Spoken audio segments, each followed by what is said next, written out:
La apertura de sesiones del Congreso Constituyente se verificó el 17 de febrero de 1856. Se presentó división en el grupo liberal en torno a las ideas de reforma y de abolición de fueros y privilegios eclesiásticos y militares.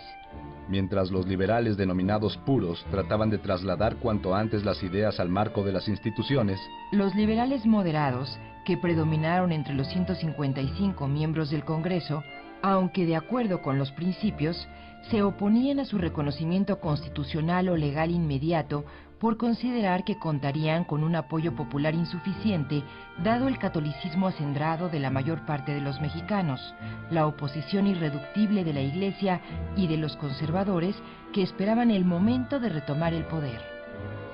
Estas posiciones se reflejaron en los debates del Congreso Constituyente. Las discusiones se llevaron dentro de un terreno de respeto al dogma católico y a las personas mismas de los adversarios.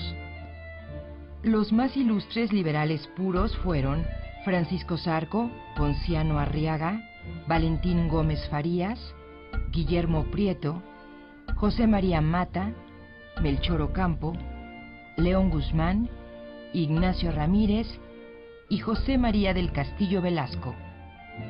La fuente informativa de los debates es la obra de Francisco Zarco, Historia del Congreso Extraordinario Constituyente, 1856-1857, que lo encumbra como un gran comentarista y fiel relator. Todos los diputados manifestaron profesar la religión católica, pero los liberales puros exigieron, por necesidades nacionales, la separación del Estado y la Iglesia, a lo cual ésta se oponía.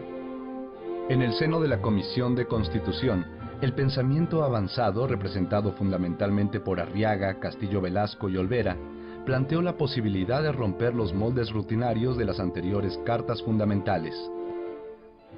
Se instó de esta manera a la Comisión a incorporar al proyecto que más tarde presentaría a la discusión de la Asamblea Constituyente preceptos que se abocaran no solo a la integración política del Estado mexicano, sino también se enfrentaran a los problemas de índole social y económica de una nación en pleno proceso de construcción. Sin embargo, el Congreso siguió la rutina de la técnica constitucional de la época al limitarse a organizar los poderes públicos, a delimitar sus atribuciones, a consagrar la inviolabilidad de los derechos humanos y, en materia económica, a garantizar como libertades humanas las de la economía. La Constitución de 1857 partió del principio de la soberanía del pueblo. El derecho de voto es universal. La nación se organiza como república, democrática, representativa, federal. Se concentraron en un mismo título y sección los derechos individuales que la Constitución de 1824 tenía dispersos en su texto, aumentando considerablemente su listado hasta abarcar 29 artículos constitucionales. Se inscribieron los derechos fundamentales de libertad, igualdad, seguridad jurídica y propiedad en un catálogo completo. La protección del acusado en los enjuiciamientos criminales fue extensa. Queda abolida la pena de muerte por delitos políticos y limitada a los extremadamente graves. Se recogen los principios del juicio de amparo tal y como fueron inscritos en el Acta Constitutiva y de Reformas de 1847. En materia de relaciones Estado-Iglesia, fueron aprobados e incorporados en el texto final: 1. Prohibición de juicios por tribunales especiales, las jurisdicciones, privilegios y excepciones a favor de la Iglesia y del Ejército, y los emolumentos que no sean compensación de un servicio público. Quedan proscritas las obligaciones civiles de contribuciones a la Iglesia. 2. Prohibición de contratos que tengan por objeto la pérdida o el irrevocable sacrificio de la libertad del hombre por causa del voto religioso. Se excluye la coacción civil para su cumplimiento. 3. La libertad de imprenta y de enseñanza es total y no incluye el respeto al dogma católico como limitante. 4. Prohibición a las corporaciones religiosas, también civiles, para adquirir o administrar bienes raíces, salvo los edificios destinados inmediata y directamente al servicio y objeto de la institución. 5. Los poderes federales quedan facultados para ejercer en materia de culto religioso la intervención que señalen las leyes. no fue aprobada la propuesta de la Comisión para establecer la libertad de cultos. Presiones de los conservadores y moderados, con el argumento de que la religión era el único posible lazo de unión frente a las divisiones, desórdenes y pronunciamientos locales promovidos por el clero, y la intervención del gobierno provisional de Comonfort, que buscaba un arreglo con el Vaticano, frustraron la propuesta de la Comisión, que incluso garantizaba que el Congreso protegería al catolicismo, pero no le daría carácter de obligatoriedad. El legislativo está depositado en un Congreso de la Unión, compuesto por una sola Cámara de Diputados, determinado el número de sus componentes en relación con la población. Los representantes son electos cada 2 años por los ciudadanos mexicanos. El Senado fue excluido por la triste memoria que había quedado de las segundas cámaras centralistas. El Ejecutivo se deposita en un presidente de la República, también de elección popular. Las ausencias temporales y absolutas del presidente de la República son cubiertas por el presidente de la Suprema Corte de Justicia.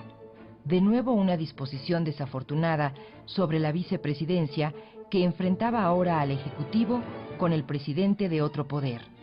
De ahí los enfrentamientos entre González Ortega y Juárez, Lerdo y Juárez,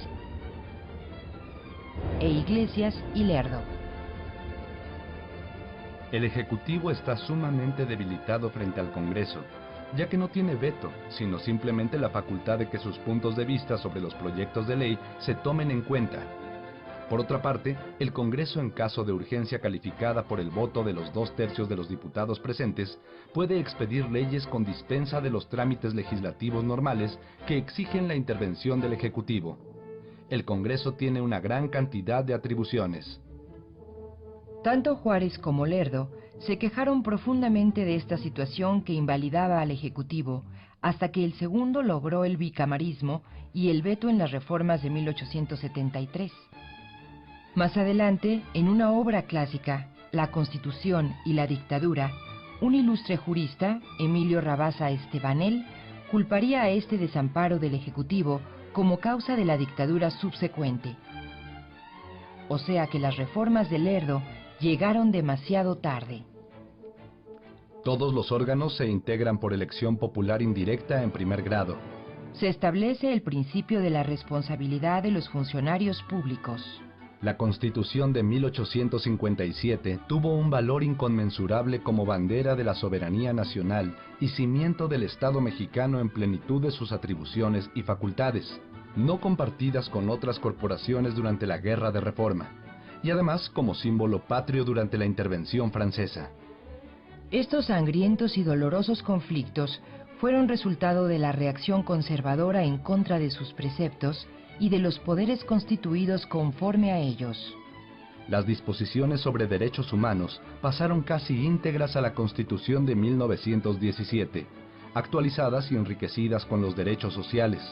Igualmente las disposiciones sobre soberanía y forma federal de Estado. La estructura del Estado federal no varió. Sí se rechazó el gobierno con predominio del Congreso y se diseñó en 1917 un ejecutivo equilibrado con el legislativo bicameral. Se recogió el juicio de amparo y se aprovechó la experiencia y el desarrollo jurisprudencial por la interpretación de que la legalidad es un derecho constitucional aplicable no solo a leyes y actos de la autoridad, sino también a sentencias judiciales. En realidad fue, en todo momento, el punto de referencia de la Constitución vigente.